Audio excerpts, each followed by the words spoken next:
Estás viendo Canal América, televisión dominicana para el mundo.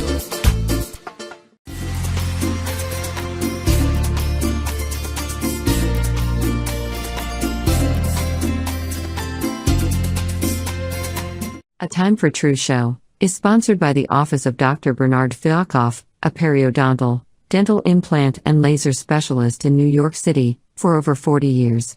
Dr. Fialkoff was honored by the International College of Dentists and Pierre Fauchard, and received the Presidential Lifetime Humanitarian Honor from the White House. Call us at 718-229-3838. Sometimes life can be so damn hard. You don't know where to go. Everything keeps falling apart. Yeah. You try to do your best, but only God knows that you've given everything you've got, but the world takes you down. You just keep moving on. Let your fears. Welcome to A Time for True show.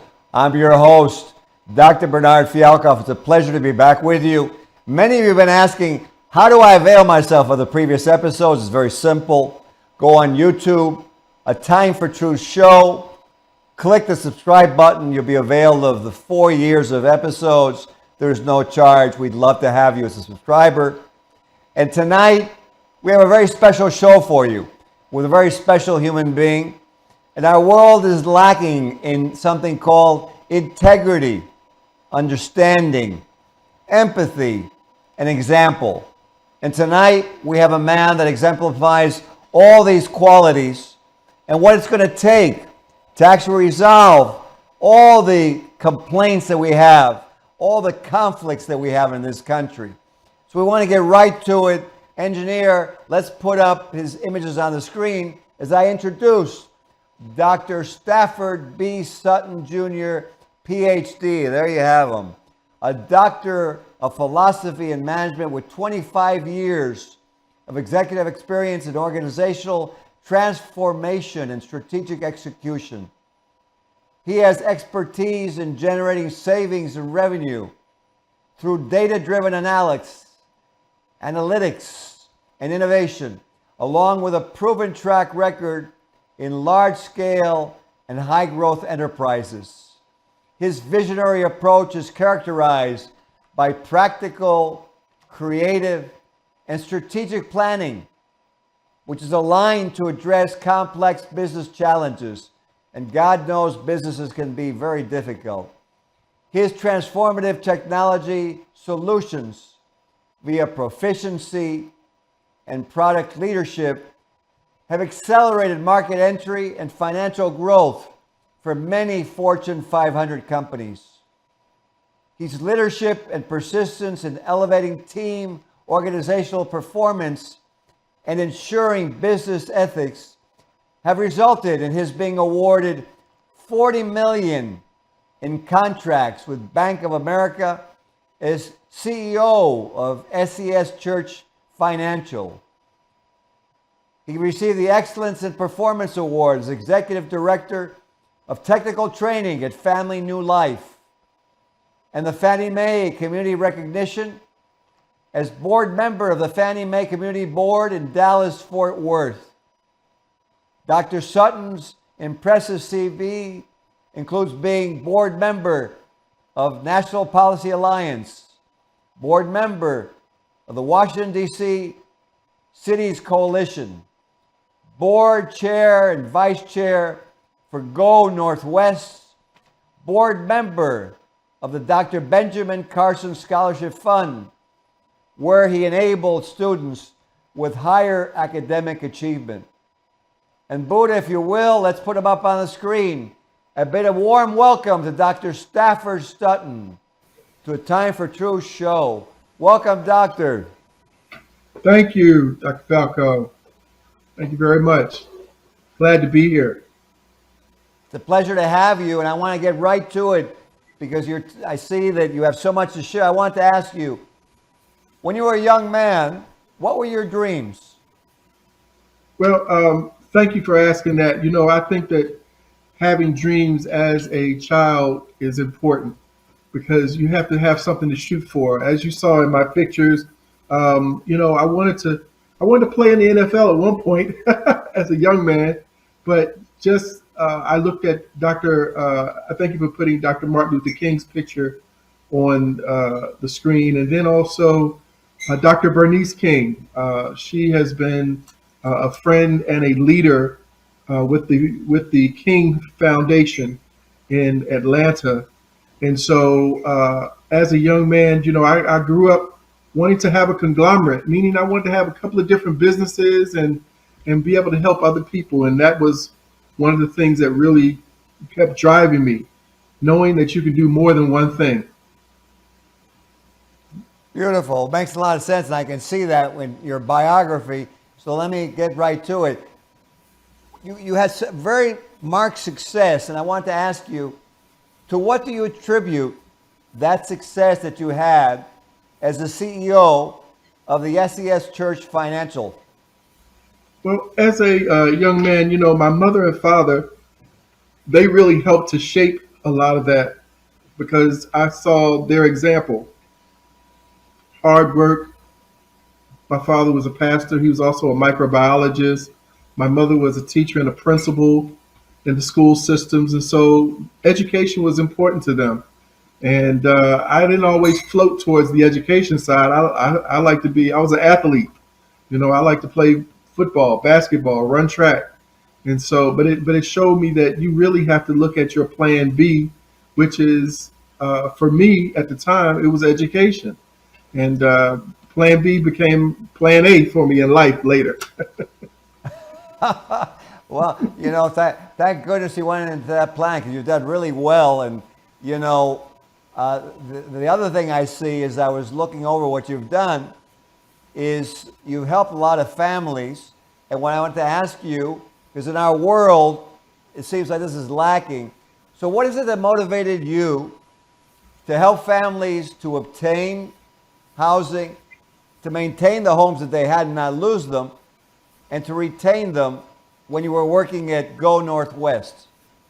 So, at that point, I realized by working together with other people was very important. And so, working with the Fannie Mae Foundation as well, I had a brokerage, and I knew that credit was an issue for people and their income.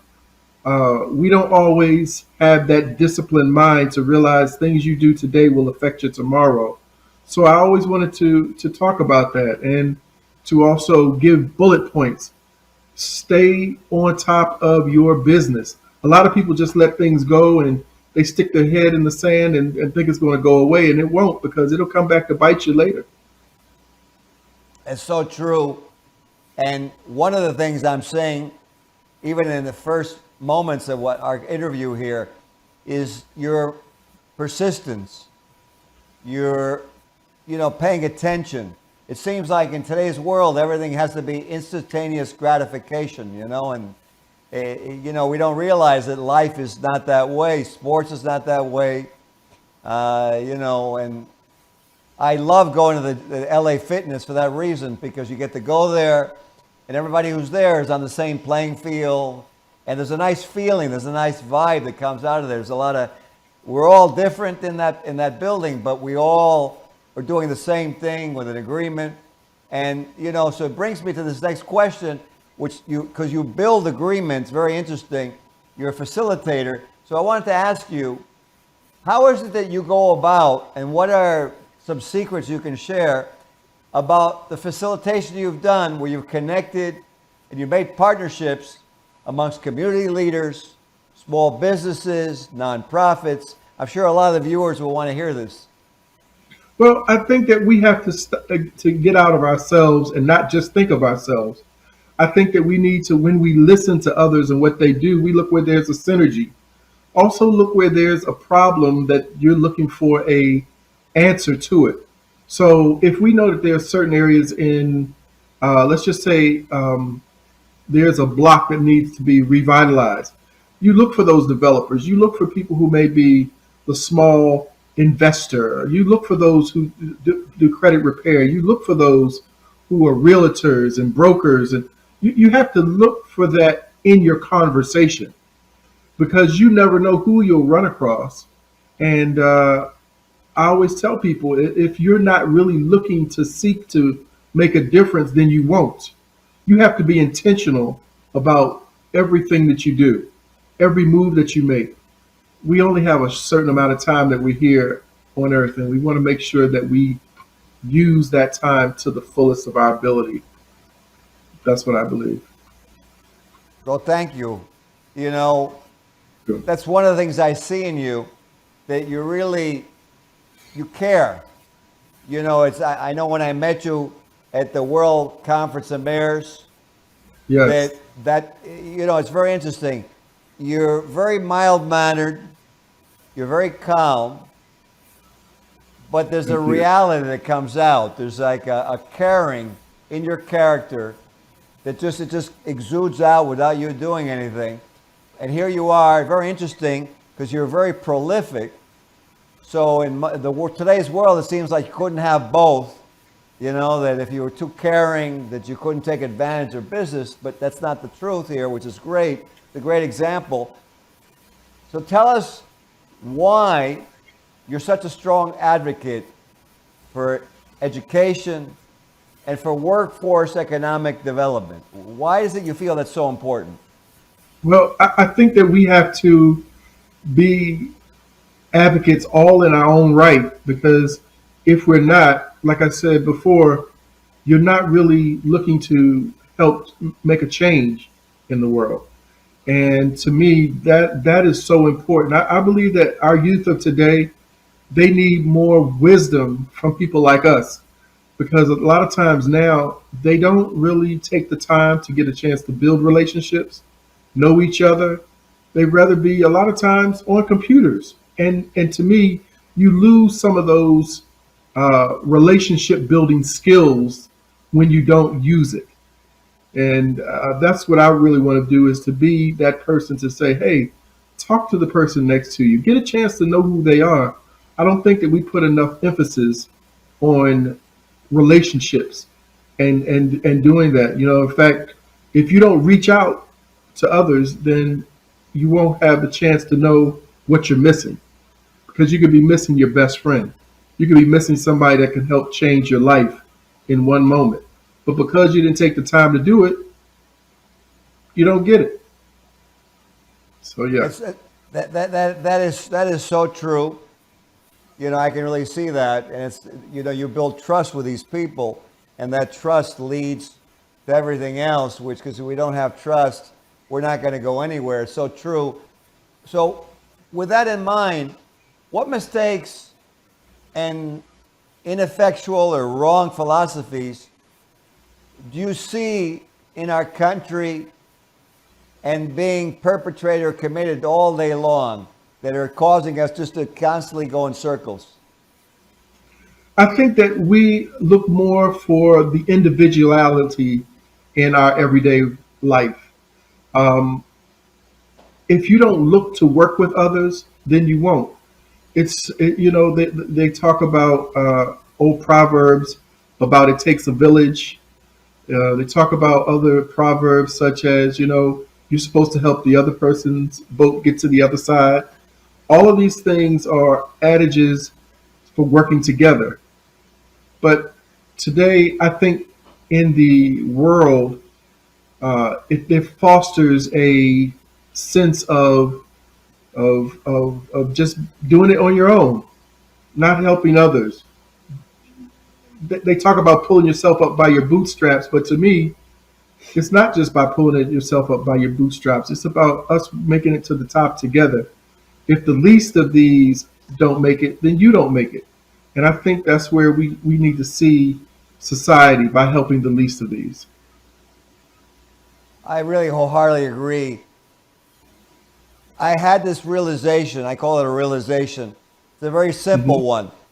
But, you know, people look at me and they go, well, you know, you're really successful. What are you doing? Whatever.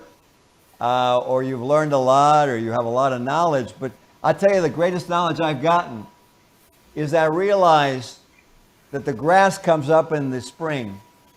It doesn't ask for more pay. That the trees create fruits for us. And if we take care of them, we have a lot of fruit that's organic and healthy. And that the sun comes out every day. And as I've learned that, wow, it's a collaborative, it's an overall, life is a miracle. And that we need to appreciate it, like you said. I wholeheartedly agree with you. And so that leads me to the next question, which is the antithesis or the reverse or the opposite, is this global conflict. This prejudice of racial prejudice, religious prejudice, persecutions, people killing each other when you have this miracle of life, and instead of collaborating on growing plants in a desert, they try to kill each other. What changes do you feel need to occur so that our globe and our country our communities can start changing? I really think that we need to look towards our biblical roots. I mean, if we look at our money in God we trust, then I think we need to really believe that, and need to see that those things that are foresaw in biblically, that we have to really say, okay, this is that time that things are happening. Men are calling right wrong, wrong right. There are wars. There are rumors of wars. All the things that are starting to happen. Whether they talk about Israel made a nation in a day, the red blood moons. I mean, you could go on and on and on. I think that we have to realize that it's coming, and that we need to grow closer and have a better relationship with God. That's the real key, is having a better relationship with Him. I really agree with you that I think that, the civilizing force in humanity, you're right, is the spirituality, is the belief in that higher being. I mean, I totally agree with you, because you're giving due to the miracle. I mean, otherwise I love these theories that we all came from a sea of ammonia. And I always say, where do you buy it in the supermarket? Which brand of ammonia? But I get a kick out of those theories. Or I always say something that I want to share on the show with you here with me. People talk about that our universe came from the Big Bang Theory, and I always say, well, that's okay, fine. Let's all agree there was a Big Bang Theory. But then I have a question for you. What happened before the Big Bang? Where did the Big Bang come from? And then people go, and there's no answer, because now you get back to spirituality and God, like as you said. And as a minister, I want to give you a moment.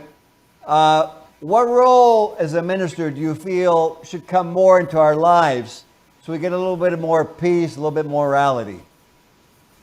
Well, there's a couple of things. I think that we have to really speak out on what's right and what's wrong. I look at certain groups, even when they know things are wrong, they won't say anything. To me, when you see wrong, you call it out. People who say, oh, I love God, but yet they won't talk about racism. They won't talk about, inequality. They won't talk about any of those things. And I'm disappointed in the church in terms of what's right and what's wrong. I love the church, but I'm disappointed, because I would have thought that they would have, when you have a conviction of what you know is right and what's wrong, then you stand up for it. And we have to stand up for one another when we see things happening, when we see things that are wrong. I mean, I think that enough of them have not gotten involved with voting, with, what's happening with our laws today. They haven't gotten involved. And we cannot just sit down and say, okay, it's going to be okay, let somebody else do it. It takes everyone. And so if there's anything I could say, is that we need to look at what our legacy is. What will we leave to our children? Our forefathers have left something to us, and now we have to say, okay, Will we even have an Earth that is, doesn't have all of this bad quality air, or it has water? They were talking about at one point there'll be too many people for the resources of the Earth, when that's a whole nother issue. I mean, we have a lot of that going on. So I would really say that people of morals should be able to stand up, and especially within the church, and say more about what's right and what's wrong. I With think one that's voice. With one voice. together. Yeah, in Yes. collaboration. Absolutely. Exactly. Well, I think we have to take the urgency and the necessity that we exert Yes. when one of our children breaks one of their legs, and we bring them to the best orthopedist to set that leg and give them the proper rehabilitation. We need to actually get that urgency with our planet, with our people, with our globe, and realize that, the globe is breaking and that we need to take the same urgency. I agree with you, Minister. And, I wanted to ask you, because we're getting near the end of the show, tell us a little bit about your group, National Policy Alliance. Sure. So the National Policy Alliance, we work with the Congressional Caucus, the state legislators, BIG, which is Blacks in Government. We have all kinds of organizations that we work with around the country. But the key is to make sure that we are bringing together the policies that can go into action to be made laws. We don't talk enough about health disparities. We don't talk about mental health issues. We don't talk about our education. There's a lot of issues that we have to keep on the forefront, and for us to be able to really be advocates for. A lot of our children will not be able to go to college because they don't have the money. We look at how our system is set up today, but maybe they might have to get a certification. Maybe they might have to go and do something different, trade school. We have to teach them something different to be able to have a career, not just a job.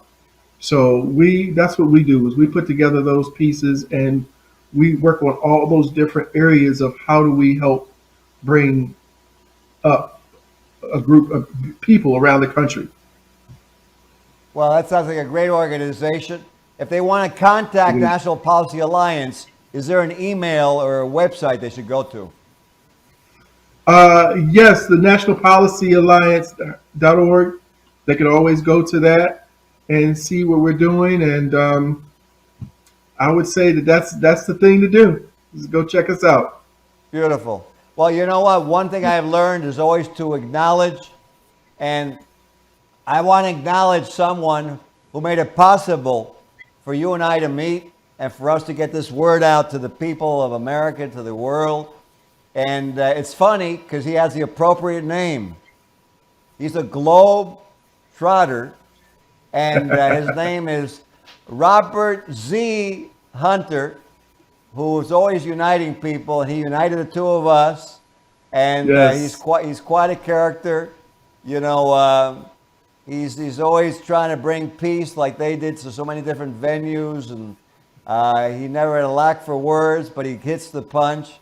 And so he put us together at the World Conference of Mayors, and I want to acknowledge the group in Orlando, the World Conference of Mayors, and Yes. and all of that happened in Eatonville. It was very, very wonderful conference. A lot of people of all different origins and backgrounds, and very nice. I'm so glad I got to meet you there.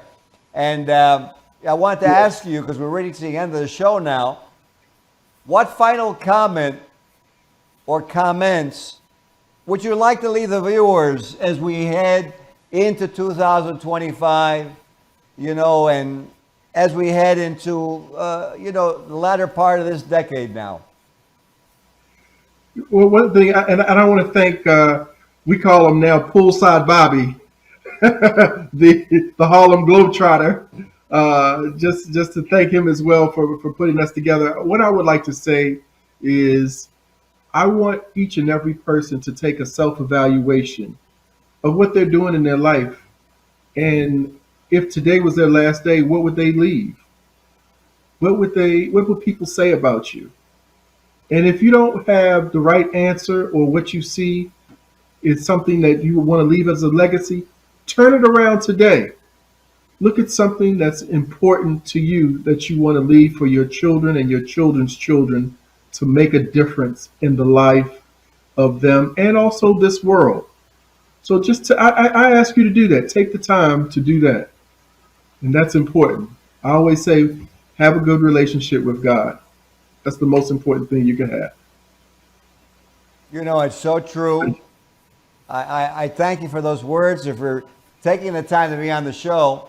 And, you Thank know, you. it's my pleasure, and look forward to seeing more with you and National Policy Alliance and bringing people together. And, you know, as you were talking, it led me also to remember a man that when I was a little boy, I saw on television, Martin Luther King, and he basically had a quote that you were saying in your own words, is that, you know, I'll paraphrase it, but he said, when we stop caring about the things that we need to do something about, and that we know we need to do something about, is the day we start to die. And so I think our country is awakening, and we need to keep awakening. We need to keep changing those things, and we need to not take a look at things as conflict, but as actually the next level. The conflict is there, as you mentioned, because we have to get together and speak. We have to communicate. We have to collaborate. And look at it now as not as a complaint or another war, another conflict, but as another time for us to get together and to resolve, you know, and to communicate and to reach a higher level. So thank you so much for being on the show. And listen, thank you for the opportunity. I appreciate it. Thank you, Doctor. And I look forward to working with you, doing more with you to help change this world. Well, let's do that. And if you're watching this show, this is not a one-man, one-woman show. We have a whole world to salvage. So all you watching, as he said, take a look. And this is your last day. What would you want to get done very quickly before you left? Sure. I'd like to see how we can communicate better with each other. Most important thing, communication. Well, there you go. Let's communicate better, and we'll see you on the next episode of A Time for Truth show. Have a very good night. Thank you. You're quite welcome. This show was sponsored by A Time for Truth Foundation Incorporated as a community service. Sometimes life can be so damn hard. You don't know where to go. Everything keeps falling apart.